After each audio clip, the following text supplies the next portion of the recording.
नमस्कार किटुन किचन ने आपण समस्त को अनेक अनेक स्वागत।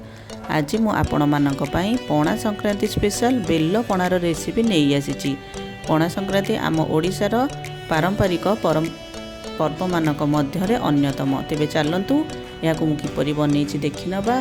बेल पणा पई प्रथमे आमको तो बेल निहाती दरकार।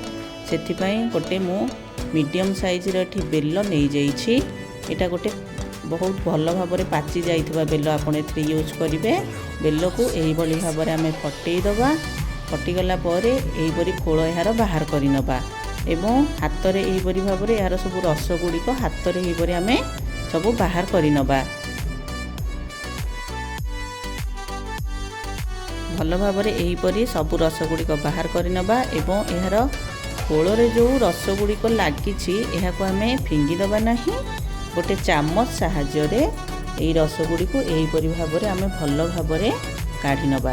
देखंतु यहीपरी भाव में चामच साहाय्य यही रस गुड़िक भल भाव में आपण मैंने बाहर करने। मुझू सब रस गुड़िक बेलर बाहर करनी। एबे एथिरे मु पूरा ठंडा पानी यूज करुच्ची। ठंडा पानी यूज कले पणार टेस्ट बहुत बढ़िया आसी थाए। ठंडा पानी बेलरे देबा परे एहाकु भल भाव में हाथ में यहीपरी चकटी नबा। जेपरी सबू रस गुड़िक पानी सहित भल भाव में मिसीज एवं यह हाथ में यहीपरी यार थबा खदड़ा अंश गुड़िक हाथ में आम यहीपरी बाहर करनबा। देखंतु केते खदड़ा अंश अच्छी एगुड़िक सब आम हाथ में यहीपरी बाहर करनबा। एथिरे मंजी गुड़िक यहीपरी आम हाथ में बाहर करनबा। जेतिकी हाथ में बाहरी पड़ुछि सेतिकी बाहर करनबा। एहा परे गोटे बड़ जगह नहीं जिबा। गोटे स्टेनर साहाय्य यही पणा यही रस गुड़िक यहीपरी आम छाणी नबा। बेल गुड़िक यहीपरी छाणी नेले एथिरे सब खदड़ा अंश एवं यार मंजी गुड़िक सब बाहरी जीव। यहीपरी चामच साहाय्य आम यहाँ छाणी नबा। देखंतु एथिरे सब खदड़ा अंश गुड़िक बाहरी जाइछि। एबे यहाँ आम साइड रे रखि नबा।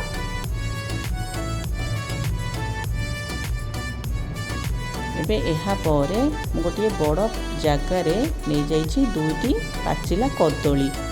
पाचिला कदली यहीपरी गोटे बड़ जगार नेबे जेपरी पणा बनैबा सहज हो। यह सहित मु नहीं जाइछि हाफ कप हबो चीनी। यहीपरी गोटे मैसर साहाय्य चीनी कदली को भल भाव में चकटी नबा। आपन चाहिले हाथ में मध्य यहाकू चकटी नेबे।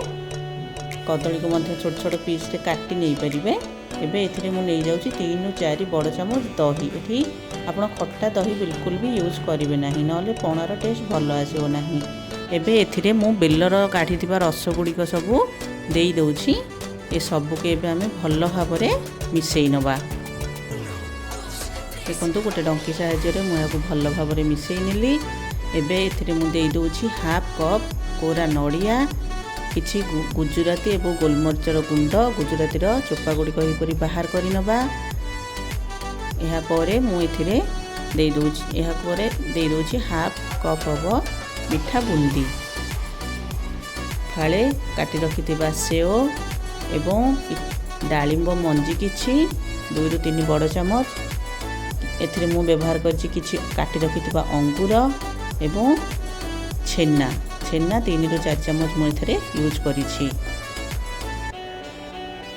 ए सब को एबे आमे भल भाव में मिसेई नबा।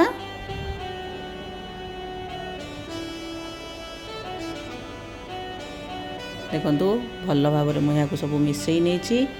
एबे लास्ट मु एथरे देउछि किछि काटी रखिथिबा काजू एवं किछि आलमंड। काजू आलमंड एथरे ऑप्शनल अछि, आपण चाहिले व्यवहार करि परिबे नहले व्यवहार मध्ये न करि परिबे। ये सब के एबे आमे भल भाव में मिसेई नबा। आपण चाहिले एथिरे आउ पानी यूज करि परिबे। आपण को जेतिकी पणा पतला किंबा बहला आपण जहाँ भी आवश्यक से अनुसार आपण पानी व्यवहार करिवे। मोर एथिरे आउ पानी व्यवहार करबा आवश्यक नहीं। एबे प्रस्तुत हो गला हमर ठंडा ठंडा बेल पणा।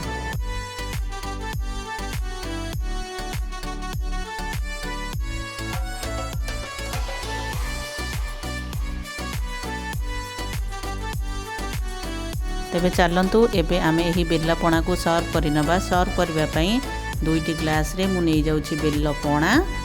ଏହା ଉପରେ ମୁଁ ଏବେ ଦେଇ ଦଉଛି କାଟି ରଖିଥିବା ଆଲମଣ୍ଡ ଏବଂ କାଜୁକୁ।